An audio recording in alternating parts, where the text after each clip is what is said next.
Hello and welcome to the Rhythm Factory. I'm Eddie C, and together with my co-host Peter D, we're going to bring you in touch with people in and around the music business. This is the podcast that takes you up close and personal. Hi, and welcome once again to TRFP, to some of you known as the Rhythm Factory Podcast, the podcast that brings you up close and personal. Today we have a special guest with us from the family of Voorbergen, and of course my colleague will be here as well, Mr. Peter D. And we have their children with them, Mats and Lisa and Mark, and we have Franca. The reason why we have them here is because we're very interested in how it is to be, let's say, a family with and music, how that works together as a hobby, as a semi-profession, because you all were at one point professional musicians to a degree, and of course kids come along and then it changes the whole story. So maybe you can tell a little bit about that. Sure. I was born in the west of the Netherlands, of the country, doing music mostly as a hobby. Started in school band, 15, 16, and at one point in my life we were looking, with the little band that I had, we were looking for a keyboard player, and Franca turned up, and 2 hours late. 2 hours late, so we were like women do. But that's the point where it all got started. And it sort of ended with these two little ones. But in a nutshell, we met each other through music. Okay, being musicians yourself, and I know you're now more or less hobbyists. Your children are playing music as well, because your son has percussion lessons from me. One of my questions is as a parent, because I know a lot of parents do, some parents don't. But do you have high or hopeful expectations towards your children being in the music and at one point becoming, let's say, semi-pro or pro? Yes, of course we do. Actually, we talked about it yesterday evening because they got so much baggage from our history in music that you hope they understand how nice it is to have an instrument that you can really master, or the ability to play with other people, and the difficult part in that is that it's a hobby which is it hard to keep them motivated? It's hard to keep motivated. It's different than like if you start horse riding, you go to that horse and it makes its rounds, and then you go home and it's finished. Okay. Unless you have your own horse, but you have to study to get somewhere. And but is this something that you want them to do, or something from out of themselves? And that's the difficult part. That's the difficult part, because you know that it's you can see the talent that they have, and I think we can conclude that not just because we're proud parents, but they do have a certain amount of talent, probably more than what I have, but it still has to come in a natural way. You don't want to push them, and it's an age where it can go the wrong way. I still recall my own start. I got to play guitar. I got lessons, and I didn't really like it. Things got too hard too quickly, so I left it alone for a couple of years, and that was sort of almost the end of my musical career. And then sure. I found a friend who could play one song. I could play one song, so together we had two songs.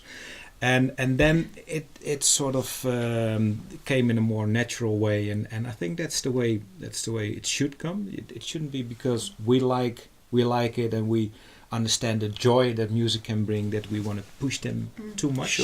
Sure. But you're right about that. It's nice if you have some people in your life that get you somewhere, and probably not your parents, but others that motivate you or that you look up to, and if you meet them, that's great. If you don't, sort of a mentor. So Eddie, yeah. there you go. Okay. But you don't have particular expectations, like they have to achieve something, or I don't.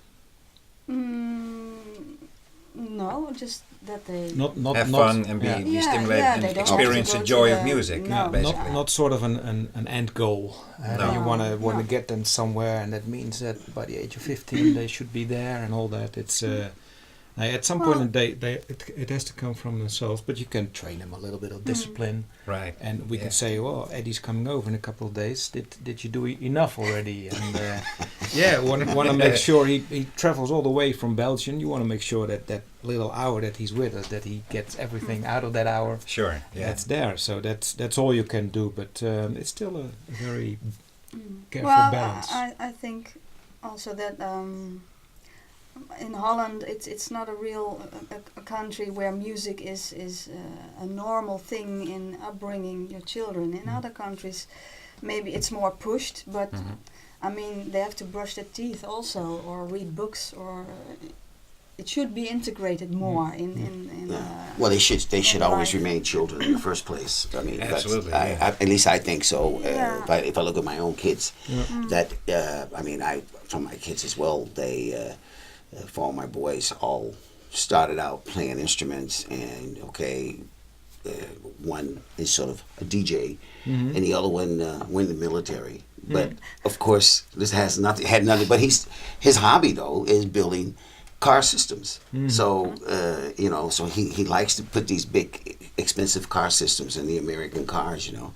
So and my daughter, she's motivated to play bass at the moment, and my youngest son is playing drums. But they're 14. You don't know what's going to happen in the future with that. Peter and I were just talking about the whole thing with the new modern music. Of course, they've got all of these different ways of recording themselves, and of course there's YouTube, there's all of the different apps and so on. So there's enough material available for kids compared to how it was, I think, when we were all growing up. Yeah, that's true. That's true. I have a question for you, because you have basically two different musical backgrounds. You're more into jazz music and you're more into rock music. That's right. How does that work for you together as a couple musically? It doesn't. It doesn't. No, I think it works quite well. I think you go in. Well, it's not. I like jazz. I like a lot of kinds of music. So it's not really that part. But when I listen to Mark's music, like he's more into the symphonic rock scene.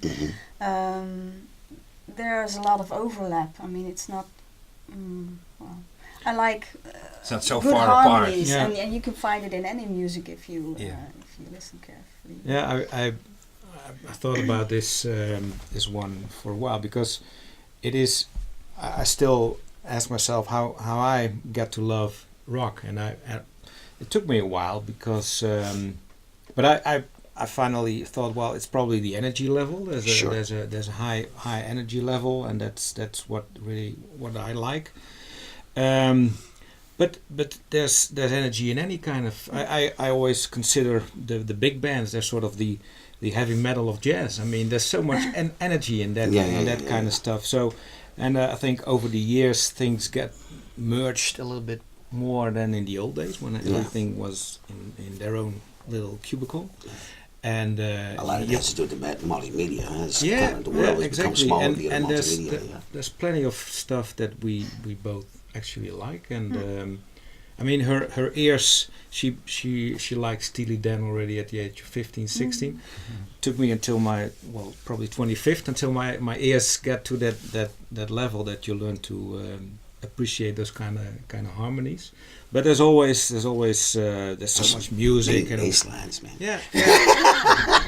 But there's a lot of stuff. You always have when I was in the conservatory, I only listened to drummers. like Dennis Chambers and Dave Weckl, all the CDs, Fusion.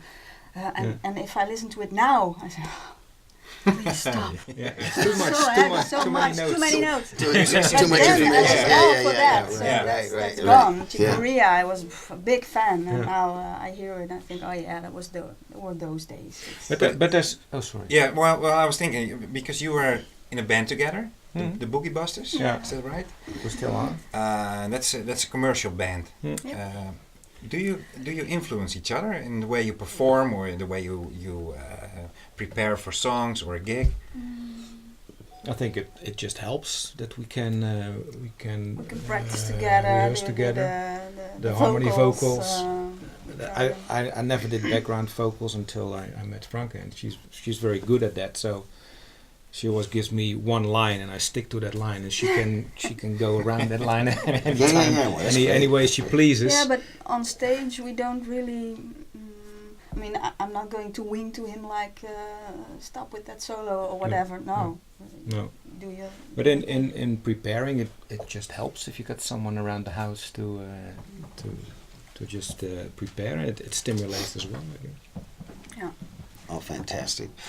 You guys, I know, like I said, if I hear you have a lot of passion for music, and we've spoken, we haven't known each other all that long, but over the years, we've, of course, you've known me for what I've been doing, but I've gotten to meet you and you love, your kids, and I know there's a lot of passion in the family towards music, and you both decided to give up your career to raise a family.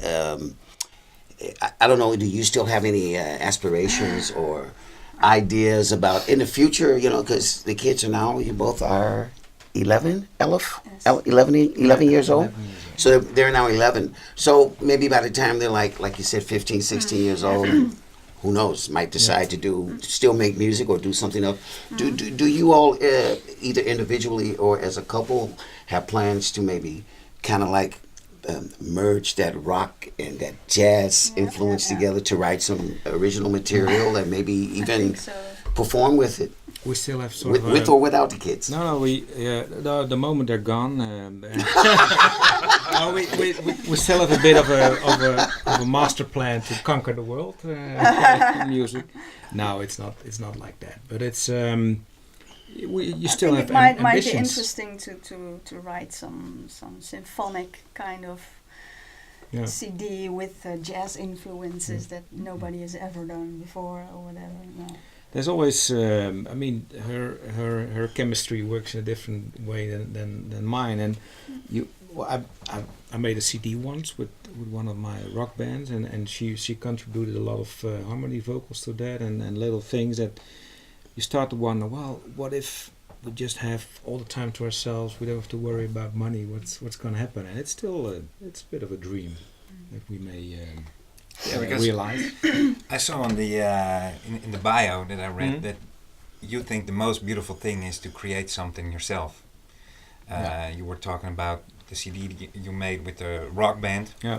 So if you have that aspiration and you can contribute, how nice would it be if you can make something together? And but is it only money involved, or is it like, if we had all the money and the time in the world? It's time also. I mean, that we play now in the Boogie Busters. It's a commercial band, and we get our kick from amusing the audience and having a good time on stage as well, and trying to get some musical satisfaction by making some medleys or stuff. But it's it's commercial. And that's okay. We keep on playing. We can do that now, and but it's too much to have it all. I mean, well, it's been, but it's been an escape for quite a while as well. No, when you have kids and when they're young, you tend to just focus on that, the family life and all that. Sure. But when there's a gig. You need to prepare. You need to get out of the house, and so it's been great. But we've never really made plans for after that. But there's still certain ambitions, and what you said, creating something out of nothing. That's still, I think, the best thing in music. Greatest fulfillment. Yes, it is. It is. Sure. and there's a lot to it, and it takes a lot of perseverance and dedication. But it's still something that I wouldn't mind doing once more. Shall we? But if All right. So you heard it here. we can have another conversation when you Exactly. And you heard it here Yeah. first on TRFP. Yeah, ladies and absolutely. gentlemen. So But I was we're gonna wondering, hold you Mark, to that. you have a business besides music. Actually, you started Mhm. your own company. Yeah. Thank Can you? God. Sorry. Thank God. Thank God. Can you explain a little about it, and how does it coincide with passion for music? Yeah, that's a hard one. It's a little bit of two different worlds in a way, but it was for me a natural transition from working for a bank and then finally ending up advising companies about strategy and all that, and it's working out great for us. But they're mostly still two different worlds, but it does setting something up and making it successful. There are a couple of lessons you can learn that can be applied in music as well. I sort of at a certain point I agree that music would remain a hobby from this point onwards, but there's still lessons to be learned from both sides. I always miss the level of creativity in business. It's all very structured. It's about work ethics and getting things done. You don't see a lot of creativity. You always have to make a certain target. It has to be Exactly.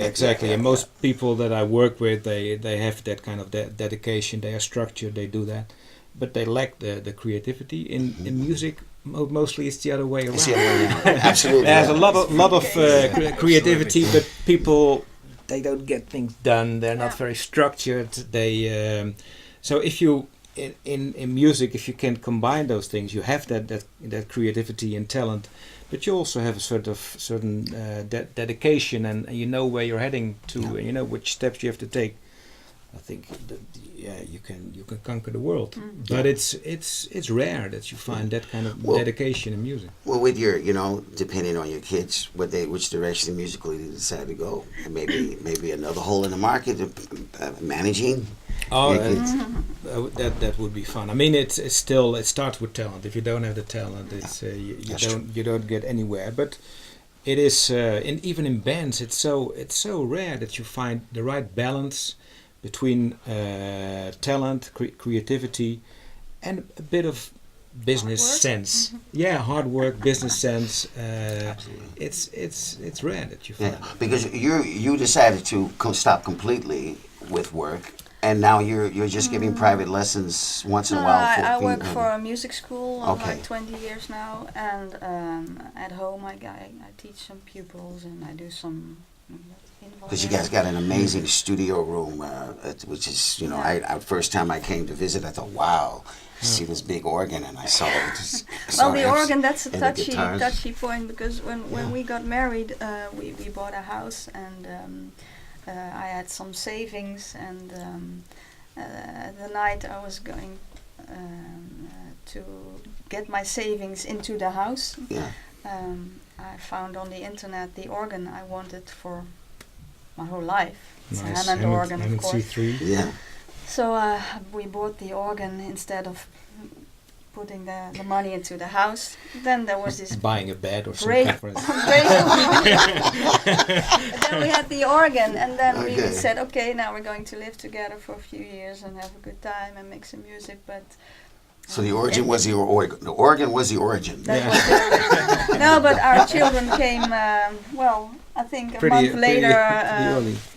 We heard that I was pregnant, so I think I might have played 8 hours on that organ, and so that's going to be the goal. That's going to be the goal, to find something. I still hope to have some time to get a sort of an organ trio. That's my dream. Perform with the organ. Fantastic. That would be nice, but I have to start studying again to get first on the level I was like 8 years ago. So okay. We'll see. So there are still goals. Well, I have one little small question to the kids, because they've been sitting here the whole time, very relaxed, watching and listening to their parents speak about them. I have a question. I'll make it simple. Do you like making music? Yes. Very much so. And is this something you want to continue with as you get older? No? Wil je ermee doorgaan? Wil je daar... Do you want What do you want to be? You want something else you want to do when you grow up? Wat wil je doen als je ouder wordt? play football or make music? Because I know you like football, soccer. What we call soccer. You know, I know you like that. And what about you, Lisa? I will think make music thing. Yeah. And with you, because you play a little bit of saxophone, right? No, yeah. Oh, Not anymore. No. okay. I play the bass. Bass guitar. Bass, yeah. All right, and you like the bass more than the saxophone now, or? Yes. You Yeah. sing, Yeah. you dance. And it almost sounds like we pushed her into the bass, but with the bass, a little bit of drums, guitar, keyboard. We can make a band. I mean, All right, the I see Voorbergen where you're band. heading. Yeah, All yeah. right. clever Yeah. thinking. Isn't it? Voorbergen band. Huh? That's right. All right, the hidden band. Translate that. No, we got one last question before we close our podcast. We always ask our artists this, of course, is: have you ever had a situation performing either live together or with each other that had a kind of a funny ending, or it was just an awkward Yeah. We thing? had a lot of them. Let's see. There was this time when we had also a commercial band. Was a big band with for that evening. We even had horns. There was a promotion gig. It Right, was right. in a great setting and with spotlights and everything. Okay. So we had planned that night that I would do a solo on a guitar. I have this red Roland guitar, and it's great. So and there was a catwalk.